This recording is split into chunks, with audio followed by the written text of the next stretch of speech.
G'day guys, so in this video, let's talk about putting your money to work. This is a topic that I really took many years to figure out for myself. I used to be the kid that was focused on making a lot of income. So how do I make 6 figures a year, 7 figures a year? I eventually got there, and I'll tell you right now, the first time I hit 6 figures in a year, I lost 6 figures that very same year, right?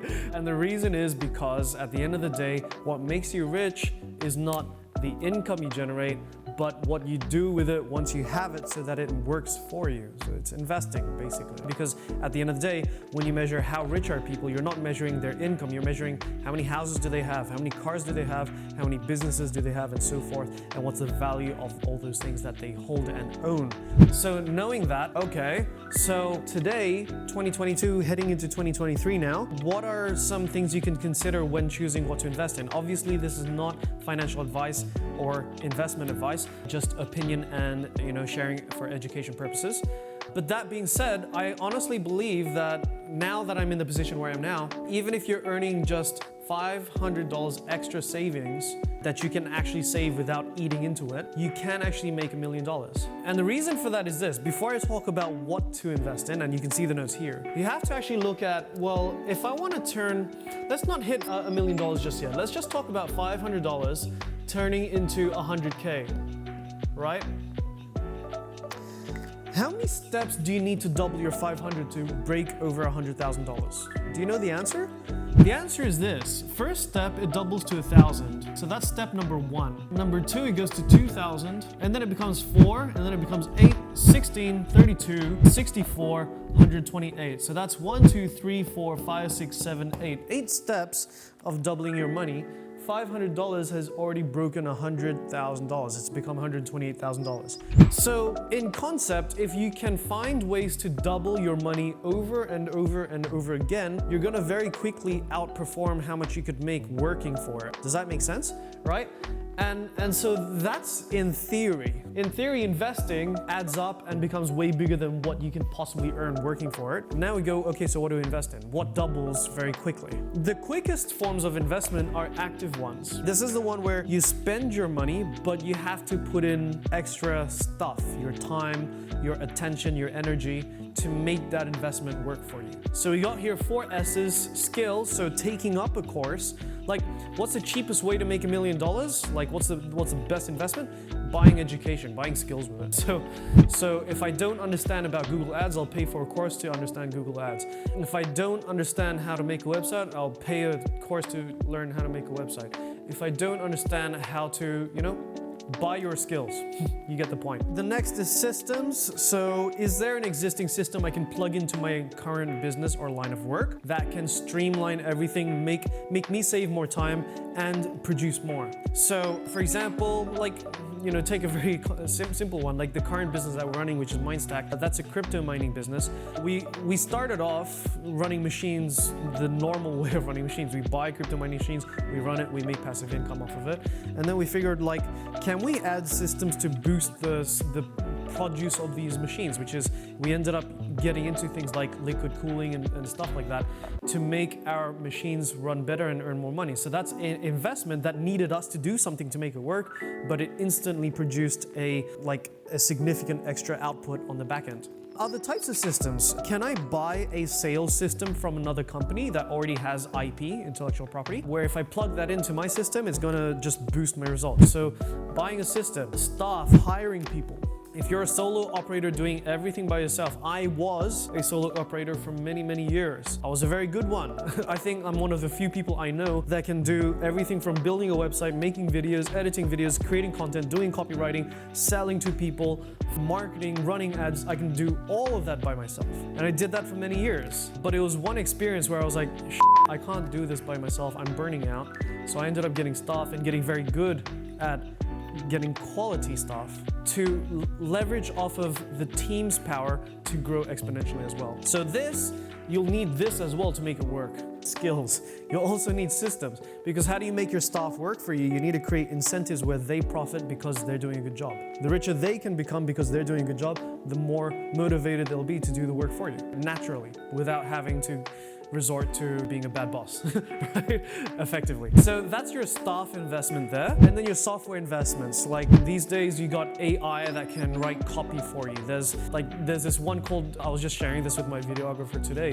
There's this one called Descript, for example. It's a software that takes in a video that you have, and if you have lots of ums, ahs, and things like that, it can cut those ums and ahs out of your video really, really quickly. So software that saves time for your staff, for yourself, and produces better results. Softwares that give insights, data that help you make informed decisions that improve your profits, things of that nature. These are your active investments, and then you have your passive ones, which I think this is why most of you are watching this video. What can we buy that we just sit on our ass, sleep, and we will make money?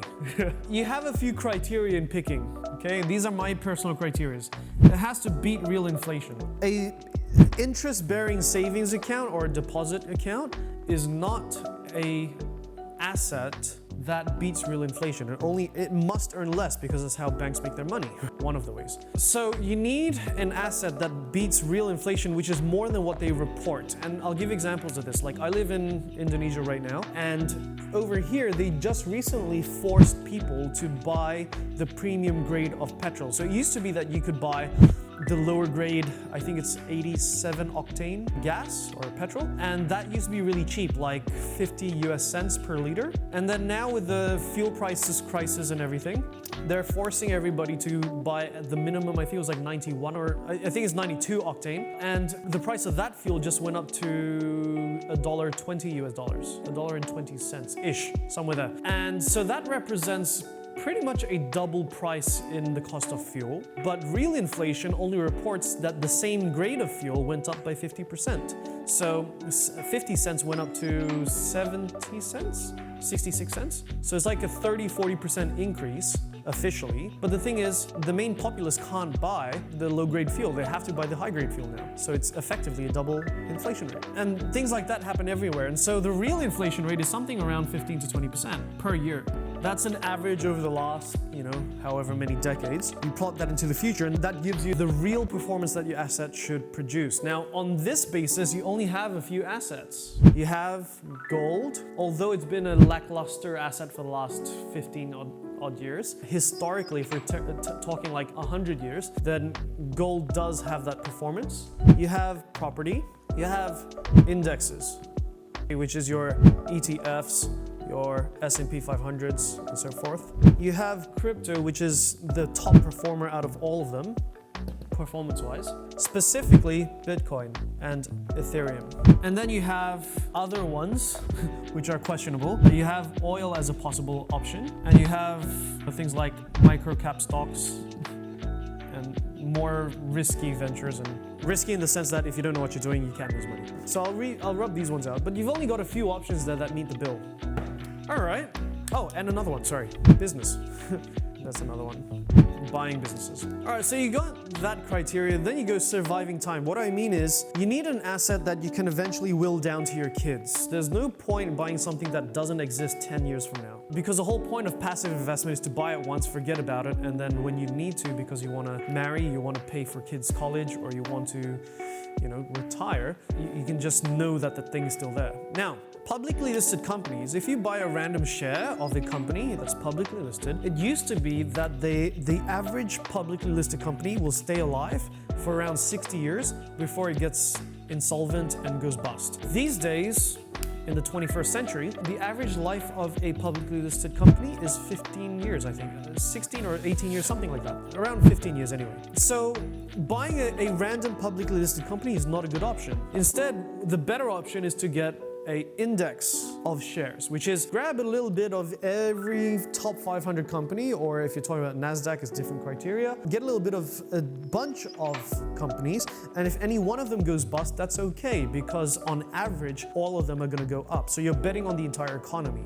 In the case of S&P 500, American economy. That will survive tens, decades, if not hundreds of years. Property on this note, survives several decades, but does not necessarily survive hundreds of years. Why? Because property is determined by the government that rules that country and issues the certificate. For example, if you look at a country like Ukraine, I know it's a sensitive topic and I don't mean to take it there, but what I mean is, if you think about it, if Russia ends up conquering Ukraine, do you think the land in Ukraine that used to belong to Ukrainian people still belong to them, or does it move to the hands of a Russian person? Ask that question of yourself. And if the answer is it's probably likely it'll go to a different hand, then you know that property is safe as long as the current government is still around. 50 years ago, property is a safe bet. These days, with a lot of economic tension and chances of war in many countries, this is a question mark. All right, so the ones that have always outperformed the time issue is gold. It's been around for 5,000 years. It will be for another 5,000. And although this is brand new,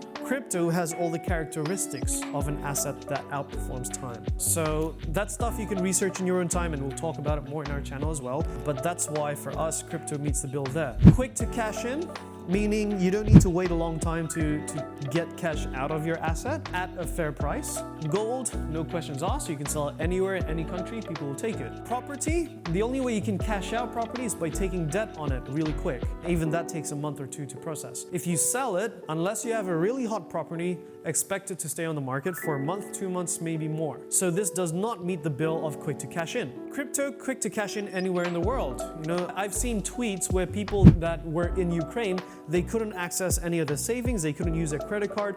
The only reason they could escape that situation was because they had crypto and they could escape to another country like Kazakhstan. So crypto definitely meets the bill. Indexes meets the bill as long as there's no major emergency situations, crises. If 9/11 happens, you can't sell any shares if another one happens. If you have an invasion, stock market shuts down, you can't sell your shares. So that is good in a normal condition. In a crisis, not necessarily a good idea. Transportable. Can you bring it to another country and escape if you need to? That's one of my definitions for a safe investment. Gold, if you can go through x-rays without getting caught with a lot of gold, then yes, gold is a good option. Property, you can bring the certificate, but you know, limited options there. Indexes, you can manage things on your phone, but again, if the exchange shuts down, then you're stuck with unsellable assets. Crypto, transportable anywhere with a USB and 24 secret key phrase. Profit while sleeping, meaning you don't have to put in extra time or energy to make that thing productive, profitable, etc. So minimum on management, minimum on having to look at the charts and look at the screen every time. So for this reason, that's why it excludes a lot of like microcaps being like really small businesses that might be unicorn companies, altcoins as well. A lot of that goes out the window on this one here. That being said, this is the reasoning behind why between all the major asset classes that are out there, the one that makes the most sense to actually put your money passively working for you is crypto. This is the reason why we personally are so invested into crypto, and the reason why we even created a business out of crypto mining, because crypto mining makes more Bitcoin than just buying Bitcoin. And the reason for that is because we figured out of all the assets, this is the one that will outperform it all, performance-wise, profit-wise. It has the least amount of energy needed to make it keep profiting, because the market will just push prices up over the long term. And it meets all the other criteria of a really, really solid long-term investment. So that's not, you know, I am biased. Let's not get around the bush there. I'm biased in my answer, but it's biased because of data. It's biased because of research. It's biased based on these analyses. But hopefully that helps you out with making a decision. If I have extra cash, where do I put it in? If you're just starting out, if you're not in the, 7 figures or 6 figures, you may consider going here first. If your income is in the hundreds or thousands and you don't have a lot of assets, then you want to invest a lot in yourself first. But when you do have a decent amount of savings, then definitely consider getting into passive incomes as well, passive investments. And these are the considerations that I personally go through when I choose a solid investment for myself. And out of all of them, top one is crypto. Guys, hope that helps you out. Hope you like the content. If you do, comment on this video and share it with anybody who needs to hear it. Subscribe to the channel. We'll see you guys in the next video. Till then, take care and here's to your success. Guys, if that video was useful to you, don't forget we've got some other useful videos right here for you to watch. And don't forget to subscribe to our channel here as well. That will help you stay updated whenever we post future content. Oh, and by the way, don't forget to put that bell notification on as well. All right, so we'll see you in the next video. Till then, take care and bye for now.